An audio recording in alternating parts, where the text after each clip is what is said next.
en fait, moi, quand Nadine m'a proposé ce projet, il s'agissait de travailler sur la question du harcèlement avec les secondes, avec des jeunes.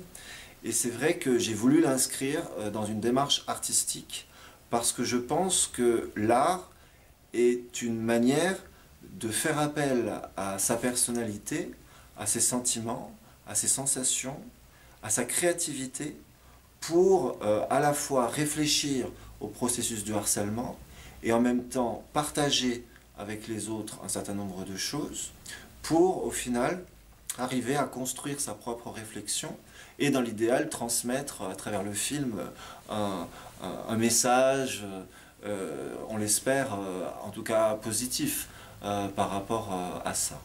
Donc j'ai choisi les 2 heures de module sur le cours de français parce que l'un des défis c'était d'arriver à faire travailler 30 de jeunes plus 7 personnes de l'ESAT, ça fait 39 personnes et ça c'est complexe. Ils ont beaucoup évolué. Au début de l'année, ils ne savaient pas entrer sur scène, ils avaient un rapport au corps complexe, ce sont des adolescents, donc leur corps est en perpétuelle mutation, transformation. Leur esprit aussi, ils sont dans la découverte d'eux-mêmes, ils sont dans l'incompréhension d'eux-mêmes. On l'est un peu tous, mais eux le sont, je crois, de façon... c'est beaucoup plus fort chez un adolescent.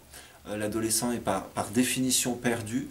Et je trouvais intéressant de s'inscrire dans cette démarche artistique autour de ce thème fort du harcèlement, de ce thème même violent du harcèlement, parce que peut-être il allait faire écho à une forme de violence qu'il pouvait aussi avoir en eux. Donc l'objectif, c'était que chacun, à partir de ses envies, à partir de sa personnalité, à partir de son savoir-faire, parce que certains font de la musique, d'autres aiment danser, etc., et bien que chacun puisse utiliser son envie pour la mettre au service de la classe, du projet, et ainsi apporter sa pierre à cette construction commune qui se trouve eh bien, traduite dans ce film.